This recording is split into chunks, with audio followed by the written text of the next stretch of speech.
ಹತಾಶರಾಗ್ಬಿಟ್ಟಿದ್ದಾರೆ. ಹತಾಶರಾಗ್ಬಿಟ್ಟು ಏನಂದರೆ ಅದು ಹೇಳಿಕೆ ಕೊಡ್ತಾ ಇರ್ತಾರೆ. ನಾನು ನೆನ್ನೆನೋ ಹೇಳಿದೆ, ಕೈಗಾರಿಕೆ ವಿಚಾರ ಕಮಿಷನ್ಗೋಸ್ಕರ ಮಾಡ್ತಾ ಇರೋದು ಅಂತಾರೆ. ಎಲ್ಲ ಅವ್ರ ಥರನೇ ಅನ್ಕೊಂಡ್ಬಿಟ್ಟಿದ್ದಾರೆ. ನಾನು ಹೇಳಿದ್ದೀನಿ ಅವ್ರ ಬಗ್ಗೆ. ಪಾಪ ಯಾರೋ ನಮ್ಮ ಪತ್ರಿಕೆಯಲ್ಲೆಲ್ಲ ಕೆಲವರು ಬರೆದಿದ್ದಾರೆ, ರಾತ್ರಿ ಸಂಚಾರಿ ಅವರು, ರಾತ್ರಿ ಹೊತ್ತು ಎಲ್ಲ ವ್ಯವಹಾರ ಮಾಡೋದು ಅಂತೇಳಿ. ಇವೆಲ್ಲ ಅದಕ್ಕೆ ನಾನು ಪದೇ ಪದೇ ಹೇಳೋಕ್ಕೆ ಇಷ್ಟ ಆಗಲ್ಲ. ನಾನು ಯಾಕೆ ಇವೆಲ್ಲ ಈಗ ಪ್ರಸ್ತಾವ ಮಾಡ್ತಾ ಇದ್ದೀನಿ ಅಂದರೆ, ನಿಮಗೆ ಗೊತ್ತಿದೆ ನಮ್ಮ ನಡವಳಿಕೆ ಯಾವ ರೀತಿ ಇರ್ತದೆ, ನಾವು ಯಾವ ರೀತಿ ಬೆಳೆದು ಬಂದಿದ್ದೀವಿ. ಆ ರೀತಿ ಏನಾದರೂ ಅವರ ಮಾಡಿದ ರೀತಿಯಲ್ಲೇ ನಾವು ಮಾಡೋಂಗಿದ್ದಿದ್ರೆ, ಆ ರೀತಿ ನಾನು 2004-8ರಲ್ಲಿ ಆ ರೀತಿ ನಡ್ಕೊಂಡಿದ್ದಿದ್ರೆ 2013ರಲ್ಲಿ ಅದೇನೋ ಸೇರಿಕೆ ಸವಾ ಸೇರೋ ಏನದು ಸೇರಿಕೆ ಸವಾ ಸೇರು ಅಂತ ನಾನು ಹೊಡೆದಿದ್ದಿದ್ರೆ ದುಡ್ಡು ಮಾಡಿಬಿಟ್ಟು ಇವ್ರು ಎಲ್ಲಿರ್ತಾ ಇದ್ರು? ಚಿಂತಾಮಣಿ ಕಾಲಿಡಕ್ಕಾಗ್ತಿತ್ತ? ಅವತ್ತು ಎಷ್ಟು ನಾವು ಸೋತಿದ್ದು?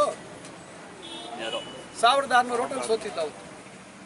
ಇವೆಲ್ಲ ಸ್ವಲ್ಪ ಯೋಚನೆ ಮಾಡಬೇಕು. ನಾವು ಆ ಸಿದ್ಧಾಂತದಿಲ್ಲ, ನಾವು ಕೆಲಸ ಮಾಡಿದ್ದೀವಿ, ನಾವು ಯಾವುದೇ ರೀತಿ ಆ ಥರ ತಪ್ಪು ದಾರಿಗಳಲ್ಲಿ ಹೋಗಿಲ್ಲ ಅಂಥೇಳಿ ನಾವು ಪ್ರಾಮಾಣಿಕವಾಗಿ ಚುನಾವಣೆಯಲ್ಲಿ ನಾವು ಓದಿದ್ವಿ. ಆದರೆ ಆಯಿತು, ಜನ ತೀರ್ಮಾನ ಕೊಟ್ಟರು. ಈಗ 10 ವರ್ಷ ಆಯಿತು, ಈಗ ಮತ್ತೆ ಅವಕಾಶ ಕೊಟ್ಟಿದ್ದಾರೆ. ಈಗ ಎಷ್ಟು ಸಾಧ್ಯ ಆಗುತ್ತಷ್ಟು ಒಳ್ಳೆ ಕೆಲಸ ಮಾಡ್ತಾಯಿದ್ದೀವಿ. ಅದರಿಂದ ಈಗ ಹೆಚ್ಚು ಸಮಯ ನಾನು ತೆಗೆದುಕೊಳ್ಳೋದಿಲ್ಲ. ನಿಷ್ಪಕ್ಷಪಾತವಾಗಿ ಯಾವುದೇ ಭ್ರಷ್ಟಾಚಾರಕ್ಕೆ ಅವಕಾಶ ಇಲ್ದಿರ ಆ ಜಮೀನ್ದಾರನ್ನ ಕರೆಸಿ, ತಹಸೀಲ್ದಾರನ್ನ ಕೂರಿಸ್ಕೊಂಡು, KIDB ಅಧಿಕಾರಿಗಳನ್ನ ಕೂರಿಸ್ಕೊಂಡು, ಯಾವುದೇ ರೀತಿ ಮಧ್ಯವರ್ತಿಗಳಿಗೆ ಅವಕಾಶ ಆಗದ ರೀತಿಯಲ್ಲಿ ಮಾಡಬೇಕು ಅಂತಕ್ಕಂಥದ್ದು ನಾನು ಸ್ಪಷ್ಟವಾಗಿ ಸೂಚನೆ ಕೊಟ್ಟು, ಮತ್ತು ದಾಖಲೆಗಳಲ್ಲಿ ಏನಾದರೂ ತೊಂದರೆ ಆದರೆ ಅದನ್ನು ಸರಿ ಮಾಡಿಕೊಡ್ಬೇಕು. ಯಾವುದೇ ಕಾರಣಕ್ಕೆ ಲಂಚ ಮತ್ತೊಂದು ಅವರಿಗೆ ಸುಲಿಗೆ ಮಾಡುವಂಥದ್ದು ಆಗಬಾರ್ದು ಅಂತ ಹೇಳಿದ್ದೀವಿ. ಅದೇ ರೀತಿ ನಮ್ಮ PAಗೂ ಜವಾಬ್ದಾರಿ ಹಾಕಿದ್ದೀವಿ. ನಾನೇ ತಹಸೀಲ್ದಾರ್ಗೆ ಹೇಳಿ ಟೈಮ್ ಲೈನ್ ಕೊಟ್ಟು ಇವೆಲ್ಲ ದಾಖಲೆಗಳು ರೆಡಿ ಮಾಡಿಸಿ, ಮುನ್ನಣ್ಣಪ್ಪನವ್ರು ಇಲ್ಲೇ ಇದ್ದಾರೆ. ಮಸ್ತೇನಹಳ್ಳಿಗೆ ಅವ್ರಿಗೆಲ್ಲ ಅವರಿಂದನೇ ಮಸ್ತೇನಹಳ್ಳಿ ಕೈಗಾರಿಕೆದು ನಾನು ಶುರು ಮಾಡಬೇಕಾದ್ರೆ ಅವರು ನನಗೆ ಮಾಹಿತಿ ಕೊಟ್ಟಿದ್ರು. ನಾನು ಶುರು ಮಾಡಿದ್ದೆ ಅವಾಗ 2010ರಲ್ಲಿ. ಅವ್ರು ಹೇಳ್ಬಿಡಲಿ, ಮಸ್ತೇನಹಳ್ಳಿದು ಕೈಗಾರಿಕಾ ಪ್ರದೇಶದ್ದು ದಲ್ಲಾಳಿಗಳು ರೈತರ ಹತ್ರ ಸುಲಿಗೆ ಮಾಡ್ತೀರಾ, ಪರಿಹಾರ ಕೊಟ್ಟಿದ್ದಾರೆ ಅಂತಕ್ಕಂಥದ್ದು ಅಂತ ಮಾತನ್ನು ಹೇಳ್ಬಿಡ್ಲಿ. ಈಗ ಇವತ್ತಿಗೂ ಅಷ್ಟೇ ಸಮಸ್ಯೆ ಎಲ್ಲ ಅವರೇ ಅಣ್ಣ ತಮ್ಮಂದರಿಗೆ ಗಲಾಟೆ ಇಕ್ಕೋದು. ಯಾರು ಕೊಡಲ್ಲ ಅಂತಾರೆ ದುಡ್ಡು, ಅಲ್ಲಿ ಒಂದು ಕೇಸ್ ಹಾಕ್ಸೋದು, ಅವ್ರ ಹೆಣ್ಮಕ್ಳು ಕೈಲಿ ಇನ್ನೊಬ್ರ ಕೈಲಿ ಕೇಸ್ ಹಾಕ್ಸೋದು. ಇವೆಲ್ಲ ಕೆಲಸಗಳನ್ನು ಮಾಡಿದ್ರು. ನಾನು 13/8/2024ಕ್ಕೆ ನಾನು ಮಿನಿಸ್ಟ್ರಿಗೆ ಲೆಟ್ರ್ ಕೊಟ್ಟು ನೇರವಾಗಿ ರೈತರ ಅಕೌಂಟ್ಗೆ ಯಾವುದೇ ರೀತಿ ಇದಾಗಬಾರ್ದು, ನಿಮ್ಮ ಸಮ್ಮುಖದಲ್ಲಿ ಆಗಬೇಕು, ನೀವು ಬರಬೇಕು. ಈಗ ಅವರು ನೇರವಾಗಿ ಅಕೌಂಟ್ಗೆ ಹಾಕಿದ್ದಾರೆ, ಆನ್ಲೈನ್ ಟ್ರಾನ್ಸ್ಫರ್ ಆಗಿದೆ. ಆದರೆ ಚೆಕ್ ಕೊಡೋ ಥರ ನಾವು ಮಾಡಿ, ನಾವು ಚೆಕ್ ಕೊಟ್ಟ ಮೇಲೆ ಸಾಯಂಕಾಲಕ್ಕೆ ಟ್ರಾನ್ಸ್ಫರ್ ಆಯಿತು. ಈ ಥರ ಲೆಟ್ರ್ ಕೊಟ್ಟಿದ್ದೀನಿ ನಾನು. ಪಾಪ ಇವರು ಹತಾಶರಾಗ್ಬಿಟ್ಟು ಅಧಿಕಾರಿಗಳು ಇನ್ನೊಬ್ಬರ ಮೇಲೆ ಆರೋಪ ಮಾಡುವಂಥದ್ದು ಮಾಡ್ತಾಯಿದ್ದಾರೆ. ಈಗ ನನ್ನ ಹತ್ರ ಶಿವಶಂಕರ್ ರೆಡ್ಡಿ ಅವರು ಒಂದು ಲಿಸ್ಟ್ ಕೊಟ್ಟರು ಇಲ್ಲಿ. ನಾನು ಅದನ್ನು ಸುಮ್ಮನೆ with phone numbers KIDB agents from Chintamani ಅಂತೇಳಿ ಇಲ್ಲೊಂದಷ್ಟು ಜನದ ಹೆಸರು ಕೊಟ್ಟರು. ಇದು ನಾನು ತೋರ್ಸೋಕೆ ಹೋಗಲ್ಲ, ಮುನ್ನಣ್ಣಪ್ಪನವ್ರು ತೋರಿಸ್ತೀನಿ. ಎಲ್ಲ ಕಡೆ ಇಡೀ ಜಿಲ್ಲೆಗೆ ಹೋಗಿದ್ದಾರೆ. ಯಾರು ಸೃಷ್ಟಿ ಇವರು? ಯಾರು ಬೇಜವಾಬ್ದಾರಿಯ ಸೃಷ್ಟಿ ಇವರು?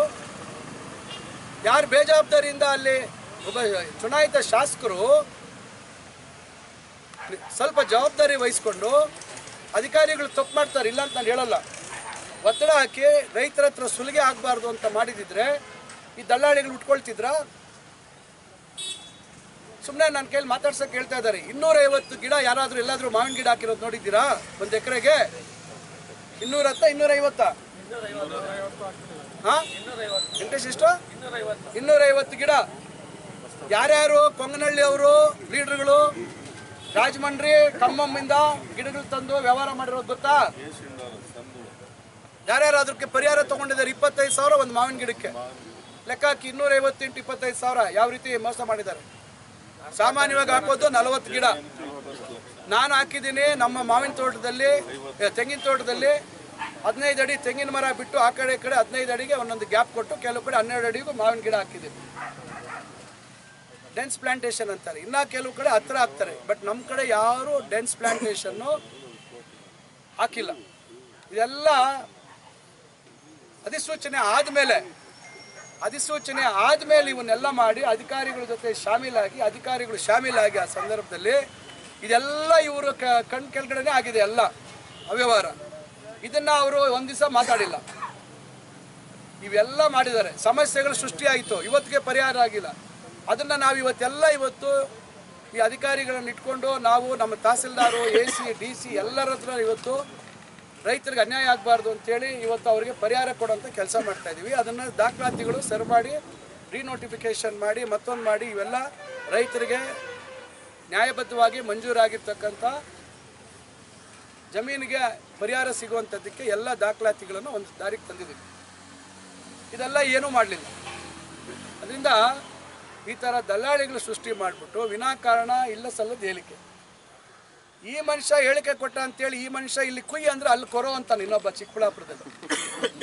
ಅವನ ಯೋಗ್ಯತೆಗೆ 1 ಎಕರೆ ಕೈಗಾರಿಕೆ ಮಾಡೋಕ್ಕಾಗಲಿಲ್ಲ.